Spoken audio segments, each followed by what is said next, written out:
Hello दोस्तों, तो आप सभी का स्वागत है मेरे यूट्यूब चैनल स्टडी स्टेशन पे। मैं आकांक्षा पांडे आज आप सभी लोगों को सी टेट का एग्ज़ाम जो कि 2023 2 फरवरी 2023 को हुआ था उसका प्रीवियस ईयर का क्वेश्चन पेपर दिखाऊंगी। और 21 सब्जेक्ट का है तो सीडीपी का है, तो फर्स्ट शिफ्ट का ये पेपर है जो कि प्राइमरी लेवल का है। तो इसमें 30 क्वेश्चन आएंगे सीडीपी के। चलिए हम लोग देखते हैं, जिसमें से 15 क्वेश्चन इस वीडियो में बताए जाएंगे। चलिए नेक्स्ट फर्स्ट क्वेश्चन कथन दिया है। तो क्या दिया है कथन, वेट मिनट, ओके। तो फर्स्ट क्वेश्चन दिया है, स्कूली काल के प्रारंभिक वर्षों में विद्यार्थियों को संसाधन संपन्न वातावरण प्रदान करना विशेष रूप से महत्वपूर्ण है। क्या कह रहा है कि जो स्कूली काल हो, जैसे स्कूल जो प्रारंभ होता है बच्चों के लिए, तो विद्यार्थियों को संसाधन मतलब संसाधन के रूप में संसाधन, सारे संसाधन उन सबको पढ़ने के लिए उपलब्ध कराकर वैसा वातावरण तैयार करना बहुत ही महत्वपूर्ण है। और उसका कारण क्या दिया है, विकास के कुछ संवेदनशील चरण होते हैं जिसके दौरान बच्चे वातावरणीय प्रभावों से विशेषतः अनुक्रियाशील होते हैं।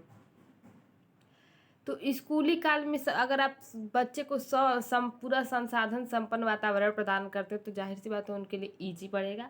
तो क्या विकास क्या कर रहा है कि उसमें कुछ संवेदनशील चरण होते हैं। विकास जब भी व्यक्ति का होता है, किसी भी बालक का विकास होता है तो बहुत ही संवेदनशील होते हैं। जैसा भी वातावरण देंगे, जैसा आप लोग उसके साथ बिहेव करेंगे, उनके ऊपर वैसा ही प्रभाव पड़ता है, वैसा ही अनुक्रिया करते हैं। तो इसका करेक्ट आंसर हो जाएगा आपका ऑप्शन नंबर ए।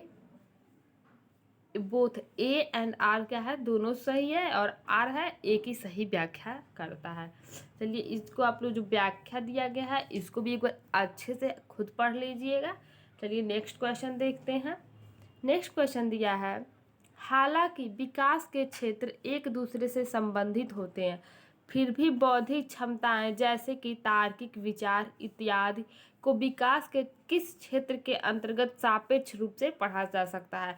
क्या कह रहा है कि विकास के जो क्षेत्र होते हैं क्या होते हैं, एक दूसरे से रिलेटेड होते हैं, संबंधित होते हैं, लेकिन जो बौद्धिक क्षमता होती है और जो तार्किक विचार होता है विकास के क्षेत्र में, इनके अंतर्गत इनको सापेक्ष रूप से पढ़ा जा सकता है। चलिए ऑप्शन देखते हैं, ऑप्शन क्या दिया है। तो ऑप्शन नंबर ए दिया है भावनात्मक, ऑप्शन बी दिया है फिजिकल, ऑप्शन सी दिया है संज्ञानात्मक, ऑप्शन बी दिया है सोशल। तो इसका करेक्ट आंसर क्या हो जाएगा, संज्ञानात्मक। संज्ञानात्मक, इसका ऑप्शन नंबर सी क्या हो जाएगा, करेक्ट आंसर हो जाएगा। जो विज्ञान का संज्ञानात्मक क्षेत्र होता है, जैसे कि बौद्धिक क्षमताएं, ध्यान, स्मृति, समस्या समाधान, कल्पना, सृजनात्मकता से ही संबंधित होता है। ठीक है, चलिए नेक्स्ट क्वेश्चन देखते हैं। क्वेश्चन नंबर थर्ड दिया, प्रारंभिक बाल्यावस्था के दौरान निम्न में से कौन सी संस्था बच्चों के समाजीकरण की प्राथमिक संस्था की भूमिका निभाती है। तो ऑप्शन ए दिया है सामाजिक मीडिया, बी परिवार, सी कानून, और ऑप्शन नंबर डी दिया धार्मिक संस्थाएं। देखिए जब भी कोई बच्चा पैदा होता है तो उसके जाहिर सी बात तो सबसे पहले कहाँ रहता है, अपने परिवार में रहता था, अपने माता पिता के पास रहता है। तो सामाजिकरण की प्राथमिक जो अवस्था होती है, सबसे प्रथम नंबर पे हमेशा परिवार को रखा जाता है, सेकेंड पे आस पड़ोस को रखा जाएगा। इसलिए जब भी ऐसा कोई क्वेश्चन पूछे सामाजिकरण से रिलेटेड, आप लोग याद रखिएगा कि परिवार जो है प्राथमिक संस्था हो की भूमिका निभाती है। क्वेश्चन नंबर 4 दिया है, जीन पियाजे के संज्ञानात्मक विकास के सिद्धांत के अनुसार किस चरण पर बच्चे दूसरों का अनुसरण और नकल करना शुरू कर देते हैं। जीन पियाजे ने क्या अपने संज्ञानात्मक विकास का जो सिद्धांत दिया था उसमें से कौन सा ऐसा चरण दिए थे जिसमें जो बच्चे होते हैं, छोटे छोटे बच्चे, वो दूसरों का नकल देख के खुद मतलब उसका नकल करने लगता है, अनुसरण करने लगते हैं। बहुत लोग घर में, जब आप लोग देखते होंगे घर में जब बच्चे पैदा होते हैं तो सब लोग यही कहते हैं कि अरे इसके सामने अच्छी अच्छी चीज़ें करो, इंग्लिश में बात करो, अच्छी अच्छी चीज़ें इसको सिखाओ, करोगे तुम तभी वही वो भी सीखेगा। तो वही बात जीन पियाजे भी कह रहा है। तो ऑप्शन नंबर ए दिया है संवेदी गामक, ऑप्शन नंबर बी दिया है, एक मिनट, पूर्व संक्रियात्मक, ऑप्शन नंबर सी दिया मूर्त संक्रियात्मक, ऑप्शन नंबर डी दिया औपचारिक संक्रियात्मक। तो इसका option number A correct answer हो जाएगा संवेदी गामक अवस्था। ये कब से कब तक रहता है, तो 0 से 2 वर्ष तक रहता है। जब बच्चे 0 से 2 वर्ष के रहते हैं, मतलब जब पैदा होते हैं, जब 2 साल तक जब तक होते हैं, उस समय क्या होता है, शिशु जैसा आप करेंगे वैसे वो भी करने लगता है। हम इसीलिए सब कोई उसके आसपास अच्छी आदतों का अनुसरण करता है। क्वेश्चन नंबर 5 दिया है, जीन पियाजे के संज्ञानात्मक विकास के सिद्धांत के अनुसार किस चरण पर बच्चे घटनाओं को भूत, वर्तमान, भविष्य काल के सही क्रम में याद रखना शुरू कर देते हैं?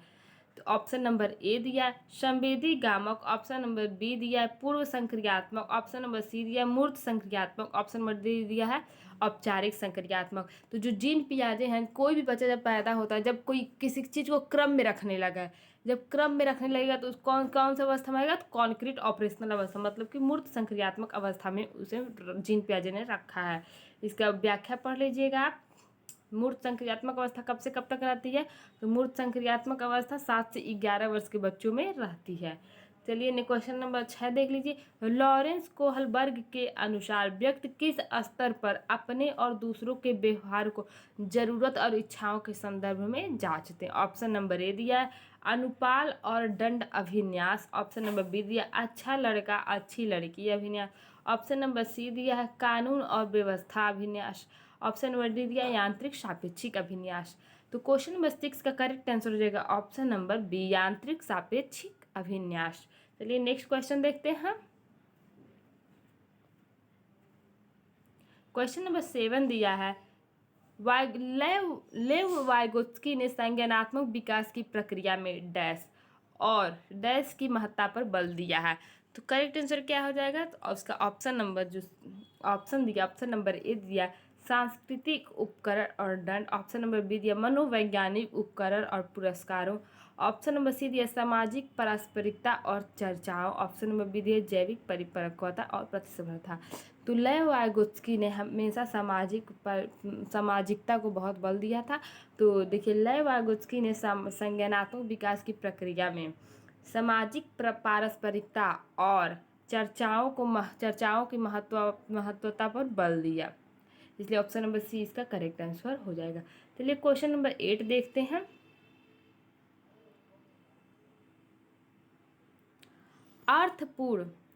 अर्थपूर्ण अधिगम को बढ़ावा देने के लिए एक अध्यापक को डैश की भूमिका निभानी चाहिए और विद्यार्थियों को डैश की भूमिका निभानी चाहिए। ऑप्शन नंबर ए दिया सुसाधक ज्ञान सर्जन के सक्रिय भागीदार बनने, ऑप्शन नंबर बी दिया है आदेशक, एक मिनट रुक जाइए इसको करना,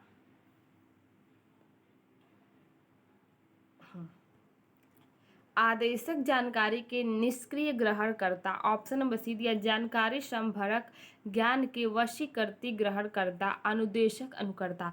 तो क्या हो जाएगा? अर्थपूर्ण अधिगम को बढ़ावा देने के लिए एक अध्यापिका को किसकी भूमिका निभानी चाहिए? तो सुसाधक की भूमिका निभानी चाहिए। और विद्यार्थियों को क्या करना चाहिए? विद्यार्थियों को हमेशा ज्ञान अर्जन करने के लिए सक्रिय रहना चाहिए, कि नहीं निष्क्रिय होकर क्लास में बैठे नहीं, कुछ बोले नहीं, कुछ टीचर से पूछे नहीं, हमेशा बच्चों को सक्रिय ही रखना चाहिए। इसलिए ऑप्शन नंबर ए इसका करेक्ट आंसर हो जाएगा। आप लोग व्याख्या वीडियो पॉज करके जरूर देख लिया करके पढ़ लिया करिएगा। चलिए क्वेश्चन नंबर 9 देखते हैं। प्रगतिशील शिक्षा निम्न में से किसका समर्थन करती है? ऑप्शन नंबर ए दिया है अध्यापक केंद्रित शिक्षा, ये तो बिल्कुल गलत है। अधिगम द्वारा स्वमूल्यांकन, नेक्स्ट ऑप्शन देख लीजिए मानकीकृत पाठ्यचर्या, ऑप्शन नंबर डी दिया व्यवहार का अनुकूलन। तो ये दोनों बिल्कुल भी नहीं होगा, क्योंकि ये दोनों निगेटिव वर्ड में आ जाएंगे। तो जो बी है ऑप्शन नंबर बी अधिगमकर्ता द्वारा स्वमूल्यांकन, इसका करेक्ट आंसर हो जाएगा। प्रगतिशील कक्षा किसका समर्थन करती है? तो अधिगमकर्ता द्वारा स्वमूल्यांकन। क्वेश्चन नंबर 10 दिया अनीता वैचारिक कौशल जैसे कि कारण प्रभाव संबंध का इस्तेमाल होने वाली पहेलियों और समस्याओं को काफ़ी अच्छे तरह सुलझाती है। हार्वर्ड गार्डनर के बहुविधि सिद्धांत के अनुसार अनीता के पास उच्च स्तर की बुद्धि है। तो किस टाइप की बुद्धि है? तो ऑप्शन ए दिया है तार्किक गणितीय, ऑप्शन नंबर बी दिया संगीतीय, ऑप्शन नंबर सी दिया है शारीरिक गति संवेदी, ऑप्शन नंबर डी दिया है अंतर्वैयक्तिक मतलब कि इंटरपर्सनल। चलिए देखिए अनीता क्या करती है, जैसे कि कारण प्रभाव संबंध का इस पहेलियों को सुलझाती है बहुत अच्छी तरह से, किसी भी समस्या को काफ़ी अच्छे तरह से सुलझाती है। तो जो इनके अंदर क्या तर्क करने वाला बुद्धि है, तो इसलिए लॉजिकल थिंकिंग है, इसलिए ऑप्शन नंबर ए क्या हो जाएगा? इसका करेक्ट आंसर हो जाएगा। फिर कथन देख लीजिए, कथन बहुत ही इजी रहता है, बस थोड़ा ध्यान से पढ़ के रिलेट करना रहता है। एक अध्यापिका को अपने विद्यार्थियों को किसी कार्य पर काम करते समय अपने विचारों और चिंतन प्रक्रिया के मौखिकरण हेतु प्रोत्साहित करना चाहिए। बिल्कुल सही है। नेक्स्ट क्वेश्चन देखिए, निजी वाक विद्यार्थियों में उच्चतर श्रेणी के संज्ञानात्मक कौशलों के विकास में बाधक होते हैं। तो देखिए इसमें ऑप्शन नंबर ए दिया है, ए एंड आर दोनों सही हैं। आर ए की सही व्याख्या करता है, बिल्कुल गलत है, क्योंकि कभी भी जो संज्ञानात्मक कौशल होते हैं किसी के विकास में बाधक नहीं हो सकते। निगेटिव वर्ड यहाँ पे दिया है। चलिए नेक्स्ट ऑप्शन देखते हैं। ए और आर दोनों सही है, आर ए की सही व्याख्या नहीं करता है। A is true but R is false, बिल्कुल सही है। ऑप्शन नंबर सी बिल्कुल सही है। जो कथन दिया था ए सही है, लेकिन उसका कारण आर जो दिया था वो गलत है। चलिए नेक्स्ट क्वेश्चन देखते हैं। क्वेश्चन नंबर 12 दिया, अधिगम स्तरों में व्यक्तिगत भिन्नताओं की वजह से होती है। ऑप्शन नंबर ए दिया, केवल अधिगमकर्ता से संबंधित कारकों की वजह से। ऑप्शन नंबर बी दिया, केवल वातावरण से संबंधित सांस्कृतिक कारणों की वजह से। ऑप्शन नंबर सी दिया है, व्यक्तिगत और वातावरणीय कारकों की जटिल अंतःक्रिया की वजह से। ऑप्शन नंबर डी दिया, ना ही व्यक्तिगत ना ही वातावरणीय कारकों की वजह से। तो देखिए अधिगम स्तरों में जो व्यक्तिगत भिन्नताएं होती है किसकी वजह से होती हैं, तो ऑप्शन नंबर सी इसका करेक्ट आंसर हो जाएगा। वो व्यक्तिगत और वातावरणीय कारकों की जो जटिल अंतःक्रिया होती है उसके वजह से जो अधिगम स्तर में जो व्यक्तिगत भिन्नताएं होने लगती हैं। चलिए नेक्स्ट क्वेश्चन देखते हैं। क्वेश्चन नंबर 13, एक अध्यापिका अपने विद्यार्थियों की अधिगम प्रगति को बिना एक दूसरे की तुलना किए निरंतर रूप से समझना चाहती है, उसे डैश का इस्तेमाल करना चाहिए।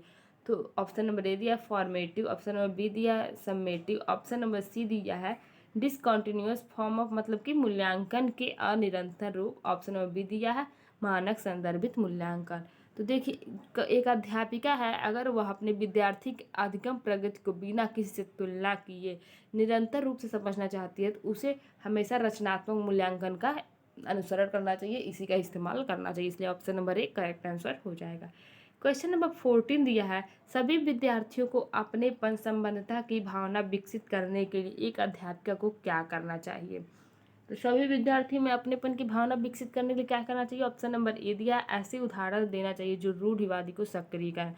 ऑप्शन नंबर बी, केवल प्रभुत्व संस्कृति। देखिए रूढ़िवादिता को सक्रिय, रूढ़िवादी क्या होगा, बहुत ही निगेटिव वर्ड है, ये तो बिल्कुल नहीं सही होगा।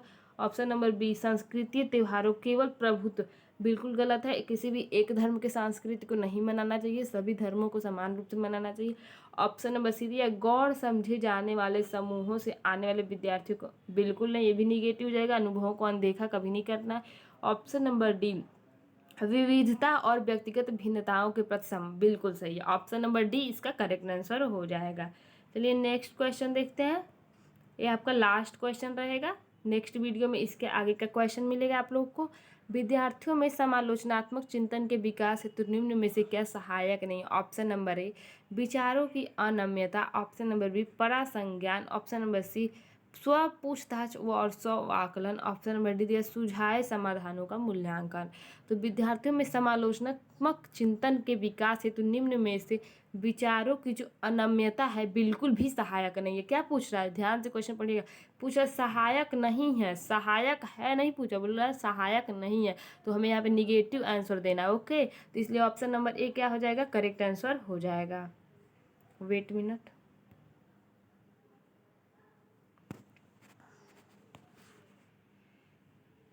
इसलिए ऑप्शन नंबर ए इसका करेक्ट आंसर हो जाएगा। इसके आगे भी 15 क्वेश्चन अभी और है, 16 से लेकर 30 तक, उसको मैं अगले अपनी नेक्स्ट वीडियो में डाली हूँ। उसके बाद मैथ हम लोग देख सकते हैं। आप लोग कमेंट करके बताइएगा कि अगर आपको प्रीवियस ईयर के सभी पेपर का रिवीजन करना है, मतलब सभी सब्जेक्ट में, मैं उस सारे वीडियो प्रोवाइड करवा दूंगी। चलिए मिलते हैं नेक्स्ट वीडियो में, और मेरे चैनल को फटाफट सब्सक्राइब कर लीजिए, शेयर कर दीजिए अपने दोस्तों के साथ। Tata bye bye.